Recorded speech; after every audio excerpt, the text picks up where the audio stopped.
1 फरवरी 2026 को वित्त मंत्री निर्मला सीतारमण ने वर्ष 2026-27 के लिए बजट प्रस्तुत किया। यह उनके द्वारा प्रस्तुत 9वां लगातार बजट था। अब सवाल उठता है कि इसमें उत्तर प्रदेश को क्या मिला, तो आज इसी विषय पर हमारी बातचीत केंद्रित होगी। दरअसल प्रीलिम्स के फैक्ट, मेंस के एनालिसिस और इंटरव्यू के उदाहरण के अलावा अगर हम बात करें तो यूपी के इंफ्रा, रोजगार, पर्यटन और शिक्षा को एक साफ दिशा मिली या नहीं मिली, तो आज के इस एपिसोड में आपको इस बात को निर्धारित करना है। तो चलिए देखते हैं कि इस बजट में उत्तर प्रदेश के लिए क्या क्या खास है। शुरुआत करते हैं सबसे पहले इसी खबर से। संघीय बजट के आलोक में ही हम बात करेंगे कि यूपी को इससे क्या क्या लाभ हुआ। अब देखिए, अगर कुल बजट की बात करें तो यहां पर जो कुल बजट है उसमें अगर पिछले बार के बजट से तुलना की जाए तो लगभग 34,000 करोड़ रुपए के आसपास लगभग है ये राशि। 34,000 करोड़ रुपए के आसपास हम पिछले बजट से ज्यादा इसमें यूपी को मिलता हुआ देख रहे हैं, यानी कि 4.26 लाख करोड़, इसका हम कह सकते हैं 4.26 लाख करोड़ जो है वो उत्तर प्रदेश को प्राप्त हो रहा है।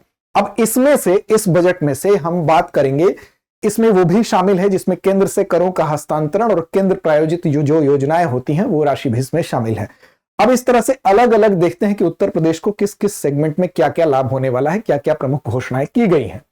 तो देखिए, सबसे पहले केंद्रीय कर अगर हम बात करें हस्तांतरण के संदर्भ में, तो केंद्रीय कर हस्तांतरण के अंतर्गत अगर आप देखेंगे तो केंद्र द्वारा, ये पहले होता क्या है इसको जान लेते हैं। तो केंद्र द्वारा जो एकत्र किया गया टैक्स होता है और राज्य के विकास के लिए इसको क्या किया जाता है, उसको राज्य का हिस्सा दिया जाता है। तो इसके अंतर्गत 2.68, याद रखिएगा 2.68 लाख करोड़ रुपए जो है इसके अंतर्गत ये मिल रहे हैं इस बजट में, और ये पिछले बार के 2.55 लाख करोड़ से ज्यादा है। तो इसके अंतर्गत भी आपको बढ़ी हुई राशि दिखाई दे रही है। दूसरा है आपका केंद्र प्रायोजित योजनाएं, यानी कि केंद्र के द्वारा जो योजनाएं प्रायोजित की जाती हैं लेकिन राज्य के द्वारा उसको क्या किया जाता है, क्रियान्वित किया जाता है, जैसे स्वास्थ्य हो गया, शिक्षा हो गया, कृषि हो गया। इसके अंतर्गत अगर बात करें तो 1.10 लाख करोड़, 1.10, ये याद रखिएगा 1.10 लाख करोड़, जो कि पिछली बार कितना था तो 96,000 करोड़ रुपए था, उससे इसमें भी थोड़ा सा इजाफा हम देख रहे हैं। अब इसका मतलब यह हुआ कि हमको ऊपर की जो दोनों केंद्र द्वारा कर का हस्तांतरण हो या केंद्र प्रायोजित योजनाएं हो, दोनों में ही हमको बढ़ी हुई राशि यहां पर दिखाई दे रही है। इसके अलावा तीसरे नंबर पर आता है आपका वित्त आयोग का अनुदान, यानी वित्त आयोग की सिफारिश पर जो अनुदान दिया जाता है उसके अंतर्गत आप देखेंगे तो उसमें राज्य की जो वित्तीय जरूरत होती है उसको पूरा करने के लिए वित्त आयोग क्या करता है, सिफारिश करता है और उसके आधार पर जो अनुदान दिया जाता है। तो इसमें 20,000 करोड़ रुपए, इसमें कितना दिया गया है तो 20,000 करोड़ रुपए आप याद रखेंगे इसमें दिया गया है वित्त आयोग के अनुदान के सिफारिश के आधार पर जो अनुदान दिया गया है। इसके अलावा एमएसएमई सेक्टर में अगर हम बात करें तो एमएसएमई सेक्टर में 10,000 करोड़ रुपए दिया गया है। इस 10,000 करोड़ में एमएसएमई सेक्टर में क्या होगा लाभ, तो तकनीकी प्रशिक्षण, पैकेजिंग में सुधार करने के लिए प्रयास किया जाएगा, साथ ही छोटे उद्यम जो है उनको बढ़ावा देने की कोशिश होगी, रोजगार और सृजन और निर्यात में कैसे वृद्धि की जा सके, विशेष तौर पर जैसे मेरठ हो गया, आपका नोएडा हो गया, साथ साथ आगरा हो गया, यहां पर जो खेल सामग्री, जो खेल से संबंधित जो उद्योग के केंद्र हैं, इनको डेवलप करने पर भी यहां पर बात फोकस की गई है। तो एमएसएमई सेक्टर में 10,000 करोड़ रुपए की यहां पर बात की जा रही है, तो इसको आपको याद रखना है। इसके अलावा यहीं पर इसी सेक्टर में जो पूर्वांचल और विशेषकर बुंदेलखंड के जो बुनकर हैं, टेक्सटाइल से जुड़े हुए, उनको भी लाभ होने वाला है।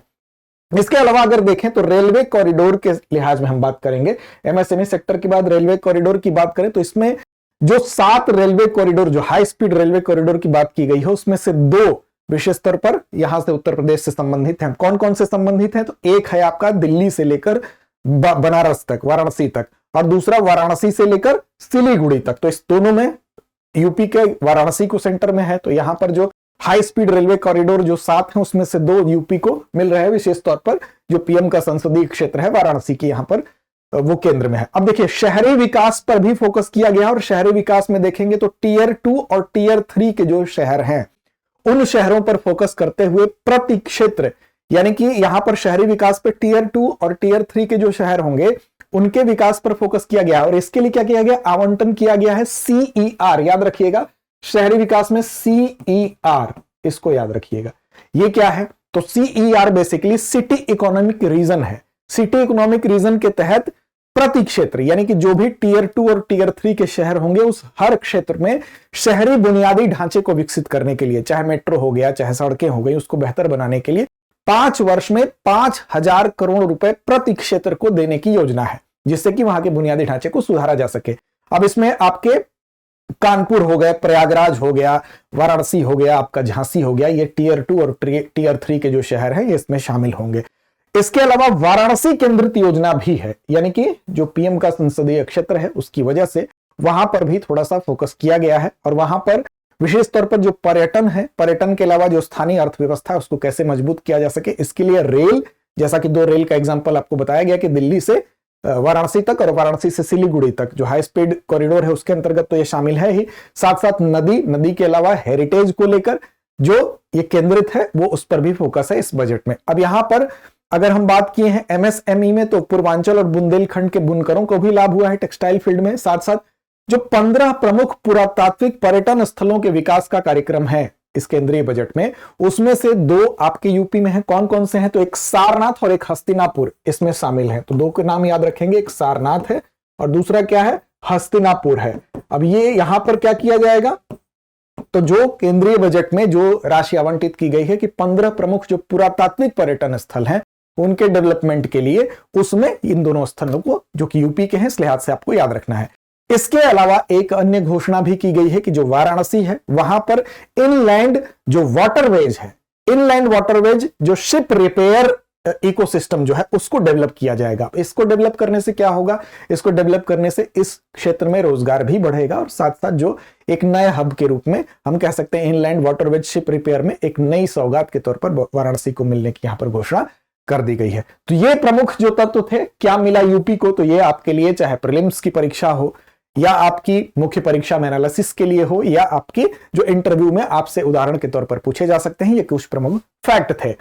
आगे बढ़ेंगे, लेकिन उससे पहले आपको बता दें कि अगर यूपीपीसीएस फाउंडेशन कोर्स से आप जुड़ना चाहते हैं, अपनी आगामी यूपीपीसीएस परीक्षा को क्रैक करना चाहते हैं, तो आपके लिए हम लेकर आए हैं ऑफलाइन मोड में प्रयागराज और लखनऊ केंद्र से ये उपलब्ध है, हिंदी और अंग्रेजी दोनों माध्यम में। और ऑनलाइन मोड के लिए आपको दृष्टि लर्निंग ऐप को डाउनलोड करना होगा। इस कोर्स की विशेषता यह है कि आपकी यूपीपीसीएस की संपूर्ण तैयारी होती है 600 प्लस घंटों की कक्षाओं के साथ, 2 वर्ष तक असीमित बार देखने की सुविधा के साथ, 2 वर्षों तक प्रीलिम टेस्ट सीरीज निःशुल्क ऑनलाइन माध्यम में आपको इसमें मिलती है। कोई भी जानकारी आपको चाहिए तो इसके लिए हमारा नंबर है 8750187501। इस पर आप कॉल करिए, विस्तार से जानकारी लीजिए और डिस्क्रिप्शन में आपको लिंक भी दिया मिलेगा, उस लिंक पर जाइए, वहां से भी आपको एक फॉर्म खुलेगा, उस फॉर्म को फिल करिए और अपनी सीट सुनिश्चित करिए। हमारी टीम आपसे संपर्क करेगी। डाउनलोड कर लीजिए दृष्टि लर्निंग ऐप। कोई भी जानकारी आपको चाहिए पीसीएस से रिलेटेड तो वहां पर आप फिल्टर करके सारी जानकारी प्राप्त कर सकते हैं। चलिए चलते हैं अभ्यास प्रश्न की तरफ। तो अभ्यास प्रश्न की जिम्मेदारी आप पर छोड़ते हैं। सिटी इकोनॉमिक रीजन सीईआर योजना के तहत प्रत्येक क्षेत्र के लिए कितने निवेश का प्रस्ताव है? 2000 करोड़, 3000 करोड़, 5000 करोड़ या 10,000 करोड़? साथ साथ ये भी बताइए कि कितने साल में ये राशि दी जाएगी। कमेंट करिए, इसका जवाब दीजिए। साथ साथ चैनल को सब्सक्राइब नहीं किया तो कर लीजिए, ताकि आपका प्रोत्साहन हमें और बेहतर करने की प्रेरणा देता है। तो लड़ते रहिए, अपने लक्ष्य की ओर बढ़ते रहिए। अब एग्जाम की तैयारी को और बेहतर करने के लिए हमारे चैनल को लाइक, शेयर और सब्सक्राइब करना ना भूलें।